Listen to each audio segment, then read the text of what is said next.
Cooking, laundry, caregiving, it's all your job as the housekeeper. If you don't like it, let's divorce and you can leave. Patrick clearly called me a housekeeper. So that was your plan from the beginning. To use me as free labor, a housekeeper, on top of caring for your mother. You became a wife when we married, so it's only natural. If you don't like it, you're not fit to be a wife. Get out, I can divorce you anytime.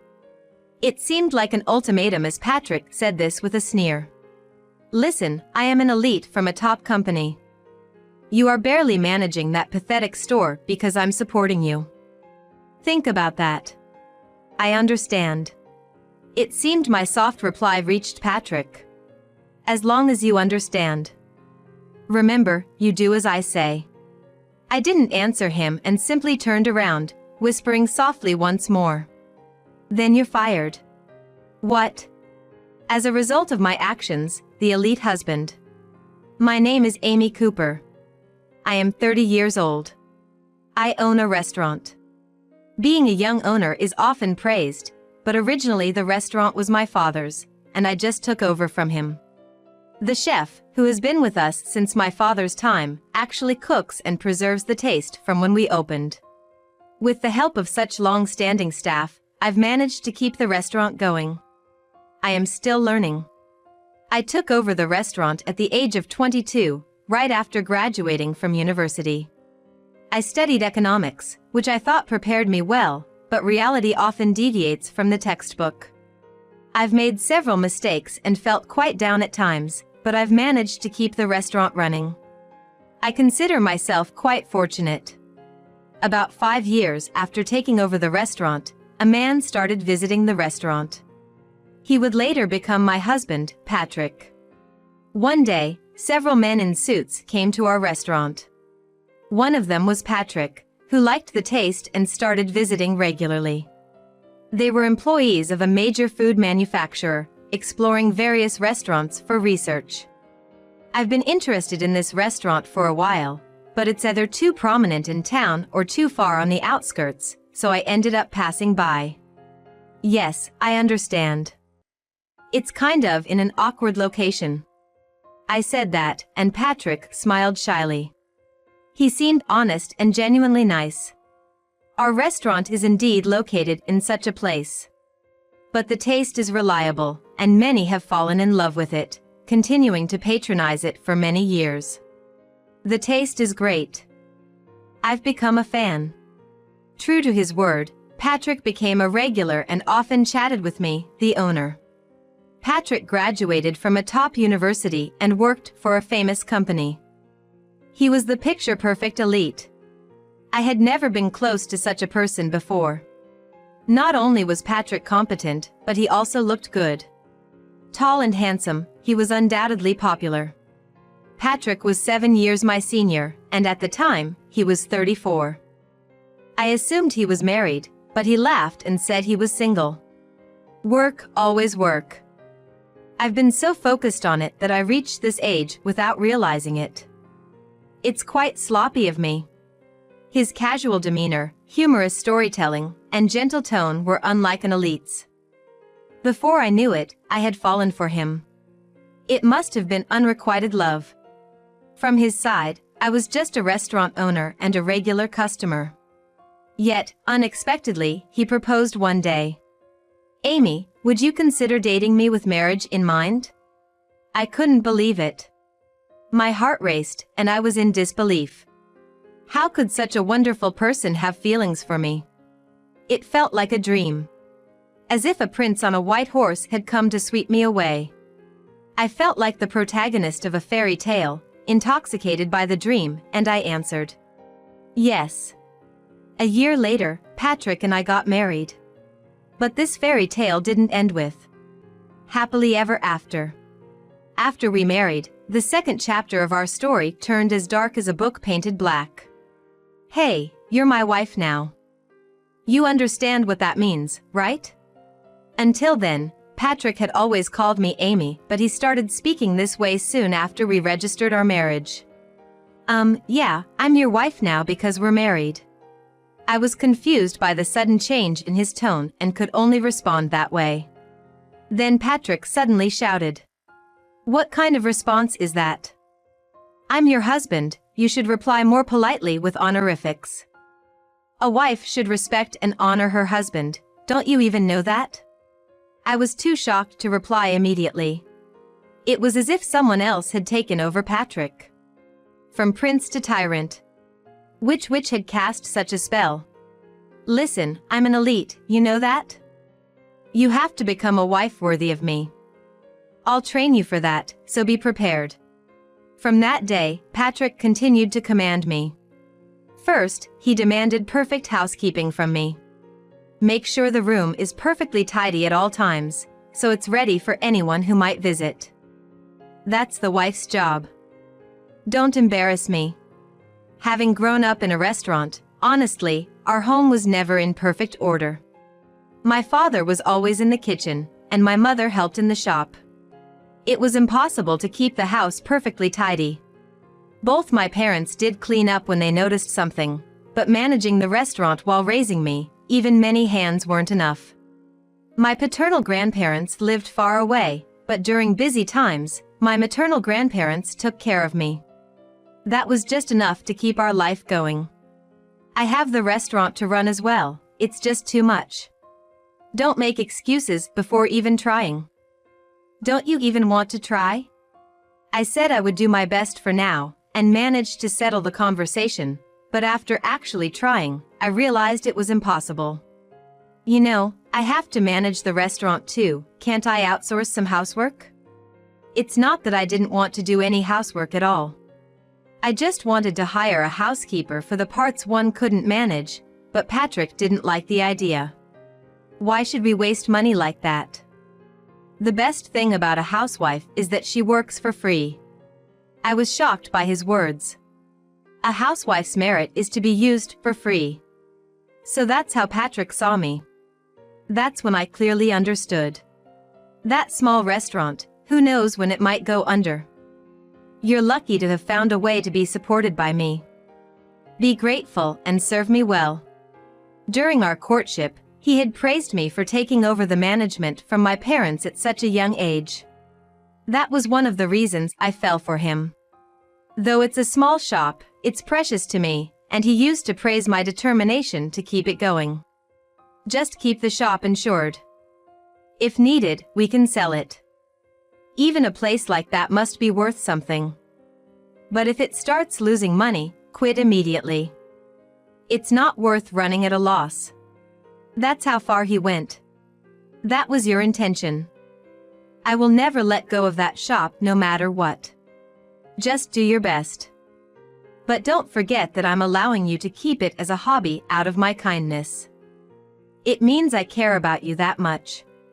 Patrick said this with a laugh. From that day, I started to consider divorce. However, I still had some love left for Patrick, and I wanted to prove him wrong. I believed that he would understand someday. Driven by these mixed feelings, I worked desperately. Indeed, it's a small shop sustained by regulars. Nowadays, people often choose chain restaurants where they can find the same taste everywhere, which is why big chains thrive. But there are still people who seek nostalgic flavors. That's why I want to keep that shop forever. My desire to do so will never fade. While maintaining a seemingly peaceful marital life on the surface, I worked hard for the day I could prove Patrick wrong. Patrick half mocked me as he laughed and said, "Wow, you're really trying hard. I can't believe that shop is still going. I thought it would fail soon." "Well, it's fine, as long as you take care of the house, you can keep it going." I was doing it without being told. Every day, I woke up early to prepare breakfast for Patrick, who left for work, and after seeing him off, I'd rush out of the house. I worked busily at the shop all day, and after closing, I'd shop and return home to make dinner and clean. When Patrick came home, I served him dinner, prepared the bath, did the laundry, prepared for the next day, and cleaned up any remaining work. I trimmed my sleep hours, scheduled my days tightly, and moved efficiently to manage everything. If the house ever gets dirty, I'll make you quit the shop right away and then sell it. I felt that Patrick was just waiting for that day. He probably married me intending to have a free housekeeper with assets. Back then, I was head over heels for Patrick. Knowing how I felt, he must have thought I would never oppose him. That's why he chose me. I'm surprised you're working so hard on the shop. I thought you'd only have eyes for me after we got married. I feel betrayed. Patrick said that one day. I felt betrayed, thinking he had chosen me knowing who I was. I wanted to say that, but I swallowed my words. And then the situation worsened. It seems my mother has broken a bone and is hospitalized. Your mother? Patrick's parents live in his home state next door. I don't want to say it, but like Patrick, they aren't exactly pleasant people. Patrick is our pride. He graduated from a top university and works for a top company as an elite. You, having been chosen by such a Patrick, should be grateful and serve us well. You don't realize your luck. Really, you should appreciate to us, the parents of such a Patrick. Exactly. Education really hasn't reached the daughter of a diner. That was the first thing they said when we met. Not just to me, but to my parents as well. I was about to retort angrily, but Patrick intervened and settled it, so I kept quiet at that moment. Now, Amy is still young. It's natural she lacks in some areas. Think of it as potential for growth. At that stage, I should have realized the true nature of this family, but back then, I mistook Patrick's defense as him being on my side. And every time something happened, my in-laws continued to make snide remarks. Really, why would Patrick choose the daughter of a diner? Right, with Patrick, he could have married a daughter of a president or vice president. Amy, think about that and make sure you do your filial duties to us. My in-laws believed that only people working in big companies like Patrick are first class, and they seemed to think less of those in service industries or other professions. But even so, it's unfortunate that my mother-in-law got injured. I thought I should at least visit her. That's when Patrick's next words took me by surprise. It's a femur fracture. She'll need surgery followed by a hospital stay and rehabilitation. You'll take care of my mother, won't you? What? But all hospitals are still restricting visits, right?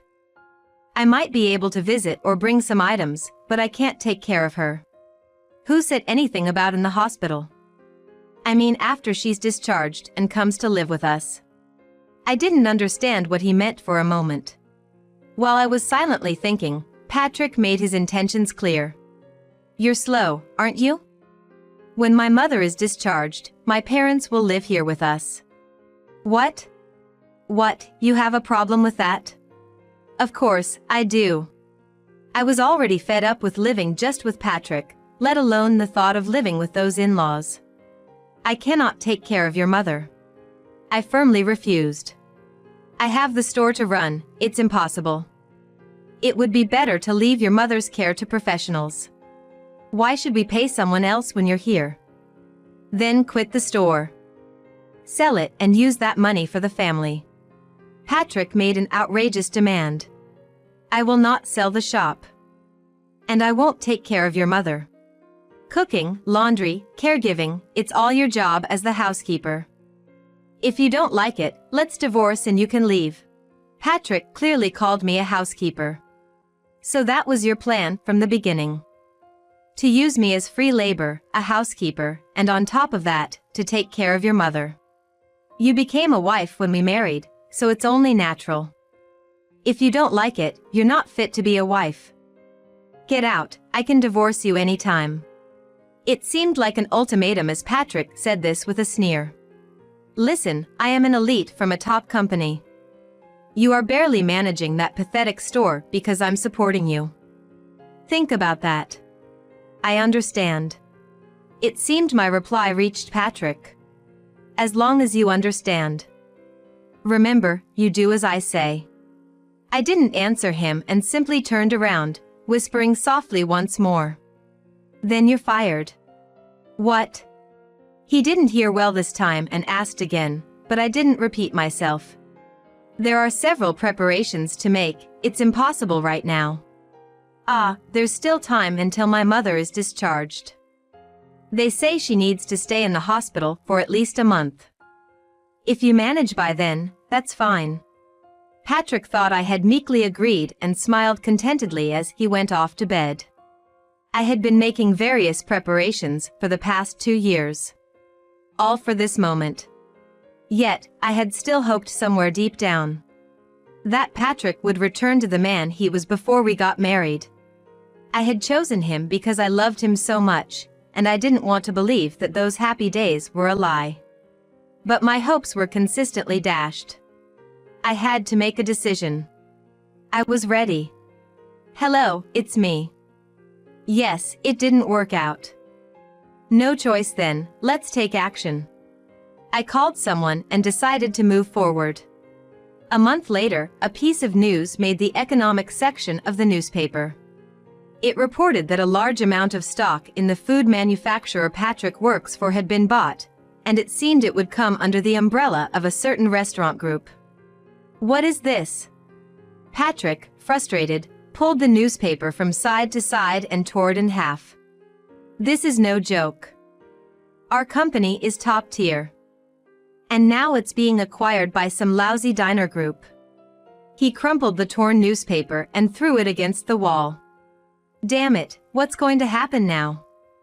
This can't be true. As if waking from a nightmare, he turned on the TV, only to find the same news being broadcast.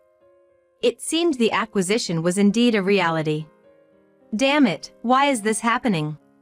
He then slumped onto the sofa and started to furiously ruffle his hair. What's done is done, here, take this. What's this? When he saw what I was offering, his eyes widened as if they might pop out of his head. He seemed utterly shocked. What is this? It's called a divorce form. I can see that without being told. What do you mean by giving me this? He then crumpled up the divorce form and threw it as well. After the newspaper, this? But no matter how much you crumple it, nothing will go back to how it was. Why divorce then? Explain the reason. Astonishing, have you forgotten? You were the one who said divorce. Patrick fell silent, possibly recalling his own words. I won't take care of your mother. I won't live with her. You said if I didn't like it, we should divorce, right? I did say that. But I said it because I thought you wouldn't listen otherwise, it was just a figure of speech. So it was a threat then. Patrick didn't reply. I married you because I loved you and trusted you. But I've been deceived and betrayed over and over. That's why I've decided to divorce. I took another divorce form from the file and placed it in front of Patrick. There's a spare, so feel free to crumple this one up too. If it runs out, you can get more, or nowadays, it's easy to download and print. Patrick stared at the paper placed before him again. This is a lie, right? He looked at me with pleading eyes. No, it's real, the truth. You're not that kind of woman, right? You wouldn't do something so cruel when I'm down. It seemed he wouldn't accept the situation easily. What you've done to me, and tried to do. I wonder which is worse. I made sure to let Patrick hear these words clearly. Remember what you told me when we got married? That a wife should respect and honor her husband. Do you remember? Patrick didn't reply. I respected you before we were married, and that's why I decided to marry you. But after hearing those words, my respect for you disappeared. Someone who tramples on others is also trampling on their own feelings. Patrick looked down, silent. You thought of me only as a housekeeper who could be used for free, and the shop I care so much about as an asset to be liquidated. I realized that, but still, I loved you. Amy. Patrick looked up at me, his face filled with hope. I'm sorry. I didn't realize you cared so much about me. That's why I ended up showing off and saying those things. Please forgive me. Patrick, tears streaming down his face, grasped my hand. I'll change my ways. So could you give me another chance? I'll truly cherish you this time. I'm sorry. I pulled my hand away from Patrick's grasp. Why? We loved each other, didn't we? We can still make it work. No, it's impossible now. I've given up on you. That's why I decided to buy your company. What? Patrick looked at me, confused. The large dining group that acquired your company, which employs 1,900 full-time employees, I'm the president of it. Unfortunately, I have to let you go. No, this isn't the time for jokes. What are you talking about? Are you crazy? Patrick said that half-jokingly, but it was indeed the truth. Well, we can talk about that later. Here, take this. Patrick took the envelope I handed him with a puzzled look. He checked the contents and let out a strange scream. What is this? It was evidence of Patrick's infidelity. The document contained results from a detective agency, along with several photos. The women include a secretary, a subordinate's wife, a new graduate just out of university, a client's female employee, a nightclub worker, and who else was it? The list was incredible. Patrick was good-looking and, with his elite status, it's no wonder women were drawn to him. It's impressive, isn't it? Too many to count on both hands. I'll be seeking compensation from all of them, and of course from the women involved too. Hey. What? Patrick, looking at the documents and photos, trembled with a pale face. He tried to speak to me, but seemed at a loss for words. The places and times of the affairs are a big issue. Many of them were during work hours. This could be considered a breach of trust against the company.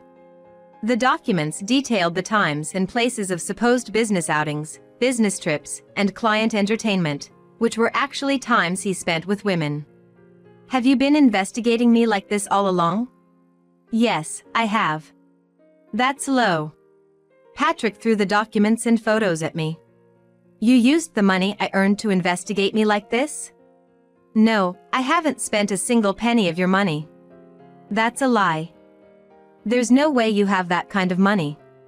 Patrick, being an elite with a high salary, had treated me as nothing more than a free housekeeper, but he had been contributing financially to our household. You know I'm the owner of the restaurant. Yeah, that nearly bankrupt, barely breaking even place. It's like a hobby, isn't it? What kind of owner are you? It's true that if you look just at the management, the restaurant doesn't seem very prosperous. But there's more to it than that. I let Patrick in on the real situation. That restaurant was being used for gathering information. What are customers currently ordering? What sells well? That's what I was researching. That restaurant was one my father started with my mother. It all started from that first one, and now it has grown into a major chain with locations not just in the US, but also overseas. The company that acquired Patrick's this time is the parent company of that restaurant chain. It can't be. But it was no lie. That location was ideal for the kind of research it was used for. The initial success of the restaurant was undoubtedly due to my father's skill. But beyond that, understanding the customer's preferences allowed us to expand significantly. You never said your family's restaurant was like that. Have you been deceiving me? I didn't deceive you, I just didn't say anything. When Patrick and I started dating and began to consider marriage, my father advised me to keep quiet and watch. Looking back, I think my father saw your true nature. He said if you didn't change after marrying, that would be the time to tell you. At that time, I would have married Patrick no matter what anyone said. I think that's why he told me that. And what I told Patrick when we got married wasn't a lie. My father had become ill and it was difficult for him to continue working. So, my uncle took over as president, and my father was practically retired. So when I said I took over the restaurant because my father was ill, it was the truth. He is stable now, but he has undergone major surgery and received intensive treatment. I was young, having just graduated from university when I took over the restaurant because it was too soon for me to be president. It was also for learning purposes. Even though I studied business administration at university, I lacked practical experience. I was also told that if I failed at running the restaurant, I wouldn't be acknowledged as a successor. So I worked hard to keep the restaurant going and to earn recognition to take over. My father probably told me to keep quiet because he was worried about me getting married to some strange man who might take over or destroy the company. But I believed in Patrick and wanted to prove that I could be honest with him. Well, that expectation was betrayed. My father also told me this: if you turned out not to be the man I thought he was, then I should settle things myself. It makes sense. I couldn't manage a large company if I couldn't handle something like this. So I decided if you didn't show remorse, I would make sure you suffered for these past 2 years. I hoped you would go back to the way you were, but... I sighed and picked up my smartphone to make a call. After I quickly said what was needed, I hung up. Soon the entrance chime rang, and I unlocked the door to let them in. Who is that? Just watch and see. Soon the doorbell rang again, and I invited the person into the room. President. The man entering was the former president of the company that would now be mine. The former president greeted me with a stiff expression. Please go ahead. The former president silently handed Patrick a piece of paper. Termination notice. It was an official document. Patrick was being terminated for misconduct, including meeting with women during work hours and charging personal expenses as business entertainment. I had promised to continue the presidency in exchange for allowing Patrick's termination, and the former president had agreed to these terms. Even small things add up to a major crime. What you did constitutes a serious breach of trust. It's only natural that you're being fired. Patrick was stunned, but I had no intention of forgiving him. Now that you understand, could you please leave? Why should I? This is my home, isn't it? This place is a rental, right? The landlord has said you need to leave. They can no longer rent to you. Patrick looked confused. I decided to explain further. I bought this apartment. And it seems you've forgotten, but the lease was only until last month. So, you no longer have the right to live here, and I do not plan to renew the lease. Patrick stood there, stunned. We still need to decide who gets the assets and the furniture, but for now, I don't want to see your face. Can you go back to your parents' house? Your mother should be getting out of the hospital soon, right? My mother-in-law had been hospitalized for about a month and was scheduled to be discharged in a few days. Why don't you go back and prepare for your mother's return? I will contact you through my lawyer for everything else. Thank you. I handed Patrick over to the former president. If you come back, I'll report it as trespassing to the police. The divorce isn't final yet, but if the landlord says no, then it's no. Patrick left the room silently, escorted by the former president. There's still much to do, but for now, this phase is over. After Patrick returned home, his parents, having heard about the divorce, were insistent in their communication. Amy, I had no idea you were such an impressive person. Why didn't you tell us? You truly are a daughter-in-law to be proud of. The divorce must be a joke, right? You loved Patrick so much. Can't you forgive a man's nature and overlook 1 or 2 affairs? Initially, they were quite arrogant, but when they realized I was firm about the divorce, they started making threats. Because of you, Patrick has been fired. What are you going to do about that? We'll demand compensation. What you did is unforgivable. Hiring a detective to spy on your husband's behavior, what will people think if this gets out? When I firmly told them to go ahead with their demands for compensation or to leak information, they resorted to pleading. I'm truly sorry, Amy. It felt like you were taking Patrick away from us, and I acted spitefully. Please understand, what will we do if you leave us? If you're upset, I apologize. So please, forgive Patrick. If you can't forgive him, what about us? Weren't we family once? Of course, I declined them all. I've said it many times, but I will divorce Patrick. If you continue to bother me, I will speak to the police and consider filing a lawsuit through my lawyer. After actually getting my lawyer to issue a warning, my in-laws finally stopped contacting me. I made sure to claim compensation from Patrick. And I managed to get it all paid out of the assets divided between us. Fortunately, he had savings from his high salary.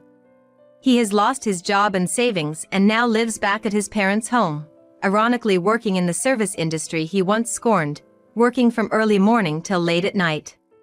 I hope he works hard to pay it all off, no matter how many years it takes. I've spoken to the women involved in the affairs, all claimed they were not serious, just with him because he was an elite with money. I made sure they all paid the required compensation to understand the severity of their actions. Hopefully, this will prevent them from repeating the same mistake. Afterward, I officially took over as president from my uncle. I've asked him to take the position of chairman and continue to advise me on various matters. Though my father's condition has stabilized, he's not in a state to work. He seems relieved that he could entrust his company to me and appears to have regained some vigor. Sometimes, he still offers his opinions, seemingly on a whim. I'm grateful for this. My greatest wish is for my parents to live as long as possible. Now, that is my top priority.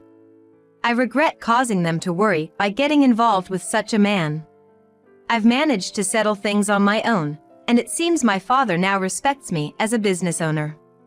Eventually, I hope to meet someone better and reassure my parents as their daughter, but I'm not thinking about marriage for a while.